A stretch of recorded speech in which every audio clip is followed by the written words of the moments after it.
हरि हरि महादेव शंभु काशी विश्वनाथ गंगे, हरि हरि भूतनाथ शंभु सदाशिव पार्वती संगे। तो एक बार बोलिए प्रेम से शिव जी की जय, माता पार्वती की जय। आज सुनेंगे अघन मास की पहला सोमवार की कथा। यह कथा सुनने से होगी मनोकामना पूर्ण। कथा के अनुसार एक समय की बात है, एक साहूकार था जो भगवान शिव का अनन्य भक्त था। उसके पास धन्य धान्य की कोई कमी नहीं थी, लेकिन उसके कोई संतान नहीं थी। इसी कामना को लेकर वह रोज शिव जी के मंदिर जाकर दीपक जलाया करता था। उसके इस भक्ति भाव को देखकर एक दिन माता पार्वती ने शिव जी से कहा, हे प्रभु, यह साहूकार आपका अनन्य भक्त है, इसे संतान का कष्ट है, आपको इसकी मदद करनी चाहिए। पार्वती जी की इच्छा सुनकर भगवान शिव ने कहा कि हे पार्वती, इस संसार में हर प्राणी को उसके कर्मों का फल मिलता है और जिसके भाग्य में जो हो उसे भोगना ही पड़ता है। लेकिन पार्वती जी ने साहूकार की भक्ति का मान रखने के लिए उसकी मनोकामना पूर्ण करने की इच्छा जताई। माता पार्वती के आग्रह पर शिव जी ने साहूकार को पुत्र प्राप्ति का वरदान तो दिया, लेकिन साथ ही यह भी कहा कि उसके बालक की आयु केवल 12 वर्ष होगी। माता पार्वती और भगवान शिव की बातचीत को साहूकार सुन रहा था। उसे न तो इस बात की खुशी थी और न ही दुख। वह पहले की भांति शिव जी की पूजा करता रहा। कुछ समय के बाद साहूकार के घर एक पुत्र का जन्म हुआ। वह बालक 11 वर्ष का हुआ तो उसे पढ़ने के लिए काशी भेज दिया गया। साहूकार ने पुत्र के मामा को बुलाकर उसे बहुत सारा धन दिया और कहा कि तुम इस बालक को काशी विद्या प्राप्ति के लिए ले जाओ और मार्ग में यज्ञ कराना।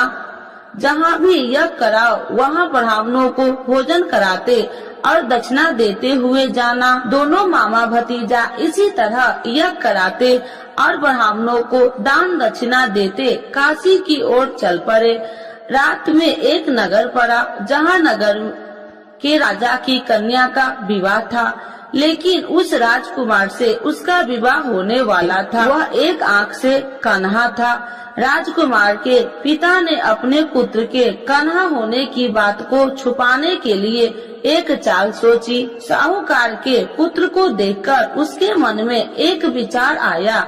उसने सोचा, क्यों न इस बालक को दुल्हा बनाकर राजकुमारी से विवाह करा दूं। विवाह के बाद इसको धन देकर विदा कर दूंगा और राजकुमारी को अपने घर जाऊंगा। लड़के को दूल्हे के वस्त्र पहनाकर राजकुमारी से विवाह कर दिया। लेकिन साहूकार का पुत्र ईमानदार था। उसे यह बात अन्याय संगत नहीं लगी। उसने अवसर पाकर राजकुमारी की चुनरी के पल्ले पर लिखा कि तुम्हारा विवाह तो मेरे साथ हुआ है, लेकिन जिस राजकुमार के संग तुम्हें भेजा जाएगा वह एक आँख से कन्हा है। मैं तो काशी पढ़ने जा रहा हूँ। जब राजकुमारी ने चुनरी पर लिखी बातें पढ़ी तो उसने अपने माता पिता को यह बात बताई। राजा ने अपनी पुत्री को विदा नहीं किया, जिससे बारात वापस चली गई। दूसरी ओर साहूकार का लड़का और उसका मामा काशी पहुँचे और वहाँ जाकर उन्होंने यज्ञ किया। जिस दिन लड़के की आयु 12 साल की हुई उसी दिन यज्ञ रखा गया। लड़के ने अपने मामा से कहा कि मेरी तबीयत कुछ ठीक नहीं है। मामा ने कहा, तू अंदर जाकर सो जाओ। शिव जी के वरदान अनुसार कुछ ही देर में उस लड़के के प्राण निकल गए। मृत भांजे को देख उसके मामा ने विलाप शुरू किया। संयोगवश उसी समय शिव जी और माता पार्वती उधर से जा रहे थे। पार्वती भगवान से कहा, स्वामी, मुझे इसके रोने के स्वर सहन नहीं हो रहा। आप इस व्यक्ति के कष्ट को अवश्य दूर करें। जब शिव जी मृत बालक के समीप गए तो वह बोले कि यह उसी साहूकार का पुत्र है जिसे मैंने 12 वर्ष की आयु का वरदान दिया था। अब इसकी आयु पूरी हो चुकी है। लेकिन मातृ भाव से विभोर माता पार्वती ने कहा कि हे महादेव, आप इस बालक को और आयु देने की कृपा करें, अन्यथा इसके वियोग से इसके माता पिता भी तड़प तड़प कर मर जाएंगे। माता पार्वती के आग्रह पर भगवान शिव ने उस लड़के को जीवित होने का वरदान दिया। शिव जी की कृपा से वह लड़का जीवित हो गया। शिक्षा समाप्त करके लड़का मामा के साथ अपने नगर की ओर चल दिया। दोनों चलते हुए उसी नगर में पहुंचा जहां उसका विवाह हुआ था। उस नगर में भी उन्होंने यज्ञ का आयोजन किया। उस लड़के के ससुर ने उसे पहचान लिया और महल में ले जाकर उसकी खातिरदारी की और अपनी पुत्री को विदा किया। इधर साहूकार और उसकी पत्नी भूखे प्यासे रहकर बेटे की प्रतीक्षा कर रहे थे। उन्होंने प्रण कर रखा था कि यदि उन्हें अपने बेटे की मृत्यु का समाचार मिला तो वह भी प्राण त्याग देंगे, परंतु अपने बेटे की जीवित होने का समाचार पाकर वह बेहद प्रसन्न हुई। उसी रात भगवान शिव ने व्यापारी के स्वप्न में आकर कहा, हे श्रेष्ठ, मैंने तेरे सोमवार के व्रत करने और व्रत कथा सुनने से प्रसन्न होकर तेरे पुत्र की लंबी आयु प्रदान की है। इसी प्रकार जो कोई सोमवार व्रत करता है या कथा सुनता है और पढ़ता है, उसके सभी दुख दूर होते हैं और समस्त मनोकामनाएं पूर्ण होते हैं।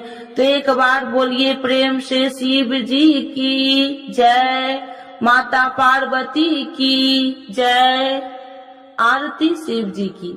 ओम जय शिव ओमकारा, स्वामी जय शिव ओमकारा, ब्रह्मा विष्णु सदा शिव अर्धांगी धारा। ओम जय शिव ओमकारा, एकानन चतुरानन पंचानन राजे, स्वामी पंचानन राजे, हंसासन गरुड़ासन विश्वाहन साजे। ओम जय शिव ओमकारा, दो भुज चार चतुर भुज, 10 भुज अति सोहे, स्वामी 10 भुज अति सोहे, त्रिगुणी रूपिणी रखिते, तिरुबनि जन मोहे। ओम जय शिव ओमकारा, अच्छी माला बनि माला, मुंडी माला धारी, स्वामी मुंडी माला धारी, तिरुपुरारी कंसारी, करी माला धारी। ओम जय शिव ओमकारा, श्वेतांबर पीतांबर बाघांबर अंगे, स्वामी बाघांबर अंगे, सनिकादिकी गरुणादिकी भूतादिकी संगे। ओम जय शिव ओमकारा, करके मध्य कमंडल चक्र त्रिशूलधारी, स्वामी चक्र त्रिशूलधारी, सुखकारी दुखिहारी, जग पालनकारी। ओम जय शिव ओमकारा, ब्रह्मा विष्णु सदा शिव जानति अविवेका, स्वामी जानति अविवेका, मधु कैटभ दो मारे, सुर भयहीन करे।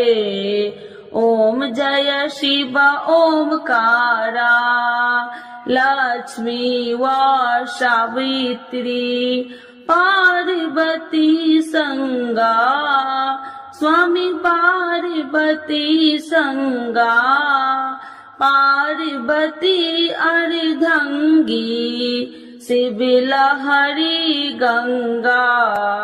ओम जय शिव ओमकारा, पर्वती सोहे पार्वती शंकर कैलासा, स्वामी शंकर कैलासा। भांग धतूर का भोजन भस्मी में बसा। ओम जय शिव ओमकारा, जटा में गंगा बहती है, गले मुंडन माला, स्वामी गले मुंडन माला। शेष नाग लिपटावती, ओढ़ते मृग छाला। ओम जय शिव ओमकारा, काशी में विराजे विश्वनाथी नंदी ब्रह्मचारी, स्वामी नंदी ब्रह्मचारी। नित्य उठी दर्शन पावती, महिमा अति भारी। ओम जय शिव ओमकारा, त्रिगुण स्वामी जी की आरती जो कोई नर गावे, स्वामी जो कोई नर गावे। कहत शिवानंद स्वामी, मन वांछित फल पावे। ओम जय शिव ओमकारा, प्रभु हर शिव ओमकारा।